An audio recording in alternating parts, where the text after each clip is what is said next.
అందరికీ నమస్కారం. Welcome to my channel. రాష్ట్ర వ్యాప్తంగా 50 సంవత్సరాల పెన్షన్కు అలాగే మిగిలిన 28 కేటగిరీల పెన్షన్లకు ఎదురు చూస్తున్న పెన్షన్దారులు ఎవరైతే ఉన్నారో వాళ్ళందరికీ ఒక భారీ శుభవార్త అయితే వచ్చిందండి. కొత్త పెన్షన్లకు ప్రభుత్వం గ్రీన్ సిగ్నల్ ఇస్తూ నిర్ణయం అయితే తీసుకోవడం జరిగింది.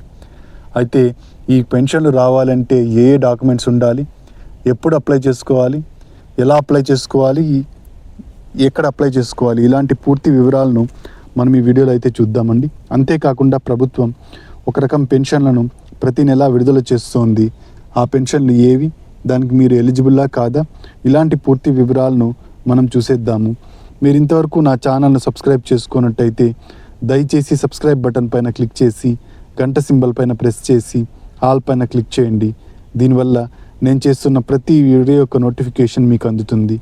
ఏపీ ప్రభుత్వ పథకాలకు సంబంధించిన ఏ సమాచారాన్ని మీరు మిస్ అవ్వకుండా ఉంటారు. లైక్ చేయండి, షేర్ చేయండి, వీడియోని ఎక్కడా స్కిప్ చేయకండి, చివరి వరకు చూడండి. దీనివల్ల ఇంపార్టెంట్ పాయింట్స్ మిస్ అవ్వకుండా ఉంటారు. ఇక ఆలస్యం చేయకుండా వీడియోలోకి అయితే వెళ్ళిపోదాం. జూన్ 12వ తేదీన మనకు పెన్షన్లకు అప్లికేషన్ల స్వీకరణ ఉంటుంది అని అయితే చెప్పడం జరిగింది. అయితే కొన్ని కారణాల వల్ల ఈ అప్లికేషన్ల స్వీకరణ అయితే పోస్ట్పోన్ అయిందనమాట. ఈ పోస్ట్పోన్ అయినది ఎప్పటి నుంచి తీసుకుంటారు, అలాగే ఎవరెవరు ఏ కేటగిరీలో వాళ్ళకి తీసుకుంటారు అంటే మొదటగా స్పౌస్ పెన్షన్ల గురించి చూద్దామండి. స్పౌస్ పెన్షన్లు అంటే భర్తకు పెన్షన్ వస్తూ భర్త చనిపోయినట్టయితే భర్త పెన్షన్ను భార్యకు అందించడం జరుగుతుంది. ఈ పెన్షన్లను ప్రభుత్వం ప్రతి నెల విడుదల చేస్తోంది. ఆల్రెడీ పెన్షన్ వస్తున్న వాళ్ళ భర్త ఎవరైతే ఉంటాడో అతని భార్యకైతే ఈ స్పౌస్ పెన్షన్లు అందజేస్తున్నారు. దాదాపుగా ప్రతి నెల 5,000 నుంచి 7,000 పెన్షన్లను ప్రతి నెల ఆ మహిళలకైతే అందజేస్తున్నారు, వితంతు మహిళలకు. ఈ స్పౌస్ పెన్షన్ల కోసం మీరు ఎలిజిబుల్ అయితే వెంటనే వెళ్ళి సచివాలయంలో అయితే అప్లై చేసుకోండి. అప్లై చేసుకున్నట్టయితే మీకు మీ ఆధార్ కార్డు అలాగే మీ భర్త యొక్క డెత్ సర్టిఫికేటు ఆధార్ కార్డులతో అప్లై చేసుకోవచ్చు. ఇలా అప్లై చేసుకున్నట్టయితే మీకు డబ్బులు అయితే రావడం జరుగుతుంది. ఇక 50 సంవత్సరాల పెన్షన్ గురించి చూసుకున్నట్టయితే 50 సంవత్సరాల పెన్షన్కు మిగిలిన 28 కేటగిరీల పెన్షన్లకు అప్లికేషన్ల స్వీకరణ చేపడతామని చెప్పడం జరిగింది. అయితే ఇది పోస్ట్పోన్ అయింది. జూలై నెల మొదటి వారంలో ఈ అప్లికేషన్ల స్వీకరణ అయితే ఉండబోతోందన్నమాట. ఎవరైతే పెన్షన్ కోసం ఎదురు చూస్తున్నారో వాళ్ళందరూ సిద్ధంగా ఉండండి, అప్లికేషన్లు తీసుకోవడం జరుగుతుంది. పెన్షన్లకు సంబంధించి దివ్యాంగ సోదరులు ఎవరైతే ఉన్నారో వాళ్ళు సదరం సర్టిఫికేట్లను సిద్ధంగా పెట్టుకోవాల్సి ఉంటుంది. సదరం సర్టిఫికేట్ ఉన్న వాళ్ళకి మాత్రమే పెన్షన్ ఇవ్వడం జరుగుతుంది. అంగవైకల్యం 40% నుంచి 85% మధ్య ఉన్న వాళ్లకు 6,000 రూపాయలు పెన్షన్ ఇవ్వడం జరుగుతుంది. అలాగే 85% నుంచి 100% మధ్య ఉండి మంచానికే పరిమితమై ఉండి లేదా వీల్ చైర్కే పరిమితమై ఉన్న వాళ్లకు 10,000 రూపాయలు 15,000 రూపాయల పెన్షన్లు అయితే ఇవ్వడం జరుగుతుంది. ఇలా దివ్యాంగ సోదరులు ఎవరైతే ఉన్నారో వాళ్ళకు పెన్షన్లు ఇవ్వడం జరుగుతుంది. ఇక నెక్స్ట్ వచ్చేసి వితంతు పెన్షన్లకు సంబంధించి వితంతువులు ఎవరైతే ఉన్నారో వాళ్ళకు పెన్షన్ రావడం కోసం భర్త యొక్క డెత్ సర్టిఫికేట్ని సబ్మిట్ చేస్తే మీకు వితంతు పెన్షన్లు అయితే రావడం జరుగుతుంది. ఇక ముఖ్యంగా 50 సంవత్సరాల పెన్షన్ చూసుకున్నట్టయితే 50 సంవత్సరాలకే పెన్షన్ ఇస్తామని చెప్పేసి కూటమి ప్రభుత్వం అధికారంలోకి రాకముందు మేనిఫెస్టోలో ప్రకటించడం జరిగింది. దీనికోసం ప్రభుత్వం కసరత్తులు చేస్తోంది. 50 సంవత్సరాలు నిండిన స్త్రీ పురుషులందరికీ ఈ పెన్షన్లను అందించడం జరుగుతుంది. అయితే కొన్ని అర్హతలు అయితే ఉండాలండి 50 సంవత్సరాల పెన్షన్కు. అవేంటి అంటే ఆంధ్రప్రదేశ్ నివాసి అయి ఉండాలి, 50 సంవత్సరాలు నిండి ఉండాలి, ఎస్సీ ఎస్టీ బీసీ మైనారిటీ వర్గాలకు చెంది ఉండాలి. ఓసీలకు మాత్రం అవకాశం లేదండి.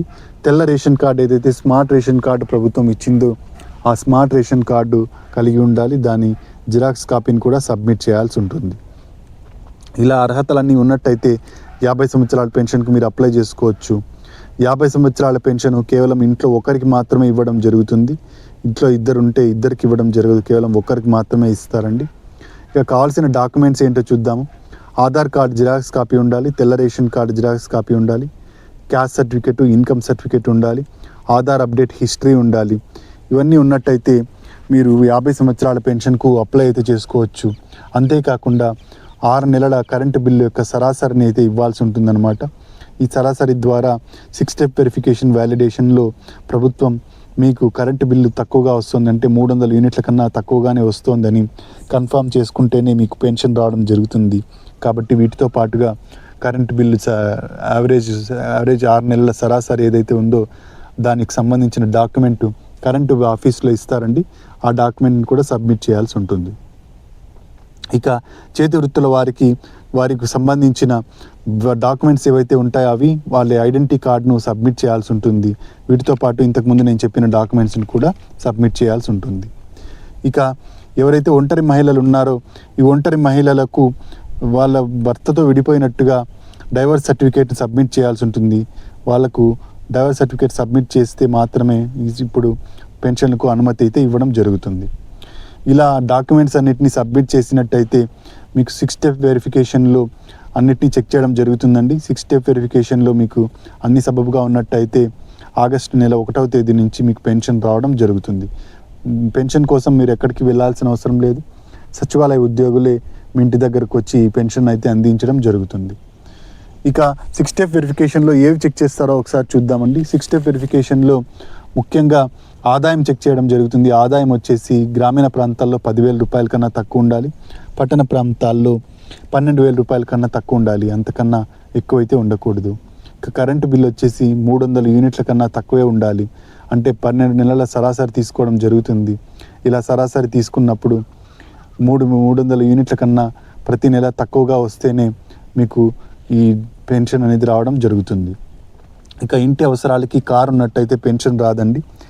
కారు ఉన్న వాళ్ళని బిలో పావర్టీ లైన్ కిందికి తీసుకోవడం జరగదు. కాబట్టి ట్యాక్సీ మరియు ట్రాక్టర్ ఉంటే పర్వాలేదు, కానీ ఇంటి అవసరాల కోసం ప్రైవేట్గా కారు ఉన్నట్టయితే మీకు డబ్బులు అనేవి రావు. ఇక నెక్స్ట్ వచ్చేసి భూమి అండి. భూమి వచ్చేసి 3 ఎకరాల మాగాని 7 ఎకరాల మెట్ట, అంతకన్నా ఎక్కువైతే ఉండకూడదండి. అంతకన్నా ఎక్కువ ఉన్నట్టయితే మీకు పెన్షన్ అనేది రాదు. ఇక ఇంట్లో ఎవరు గవర్నమెంట్ ఆఫీసర్లు ఉండకూడదన్నమాట. కేంద్ర రాష్ట్ర ప్రభుత్వ ఉద్యోగులు ఎవరున్నా మీకు పెన్షన్ అనేది రాదు. అయితే పారిశుద్ధ కార్మికులకు మాత్రం మినహాయింపు ఇవ్వడం జరిగింది. పారిశుద్ధ కార్మికులు ఉన్నప్పటికీ మీకు పెన్షన్ అనేది ఇవ్వడం జరుగుతుంది. ఇక భూమి ఏదైతే కమర్షియల్ ల్యాండ్ ఉంటుందో అది మనకు పట్టణ ప్రాంతాల్లో భూమి వచ్చేసి 1000 చదరపు అడుగుల కన్నా తక్కువ ఉండాలి. అంతకన్నా ఎక్కువైతే ఉండకూడదు. ఇంట్లో ఎవరు ఇన్కమ్ ట్యాక్స్ అనేది పే చేస్తూ ఉండకూడదు. ఇలా అన్ని స్టెప్స్ను చెక్ చేయడం జరుగుతుంది. మీకు అన్ని అర్హతలను పరిశీలించి మీకు ఏ ఇబ్బంది లేదు అన్నట్టయితే మీకు పెన్షన్ అయితే మంజూరు చేయడం జరుగుతుంది. పెన్షన్ అయితే జూలై నెల మొదటి వారంలో అప్లికేషన్ల స్వీకరణ ఉండబోతోందండి. జూన్ 12నే చేయాల్సింది, అయితే ఇది పోస్ట్పోన్ అవ్వడం వల్ల లేట్ అయ్యింది. జూలైలో ఖచ్చితంగా తీసుకోవడం జరుగుతుంది. స్పౌస్ పెన్షన్లకు మాత్రం ప్రతి నెల అప్లికేషన్లు తీసుకుంటున్నారు, విడుదల చేస్తున్నారు. ప్రతి నెల విడుదల చేసి డబ్బుల్ని స్పౌసులు అంటే ఎవరైతే వితంతు మహిళలు ఉంటారో వాళ్లకు అందజేయడం జరుగుతోంది. ఇదండి పెన్షన్లకు సంబంధించిన తాజా సమాచారం. మీరు ఇంతవరకు నా ఛానల్ సబ్స్క్రైబ్ చేసుకున్నట్టయితే దయచేసి సబ్స్క్రైబ్ బటన్ పైన క్లిక్ చేసి గంట సింబల్ పైన ప్రెస్ చేసి ఆల్ పైన క్లిక్ చేయండి. దీనివల్ల నేను చేసే ప్రతి వీడియో యొక్క నోటిఫికేషన్ మీకు అందుతుంది. ఏపీ ప్రభుత్వ పథకాలకు సంబంధించిన ఏ సమాచారాన్ని మీరు మిస్ అవ్వకుండా ఉంటారు. లైక్ చేయండి, షేర్ చేయండి. కింద హైప్ బటన్ ఉంటుంది, హైప్ పాయింట్స్ ఇవ్వడం మర్చిపోకండి. Thank you for watching.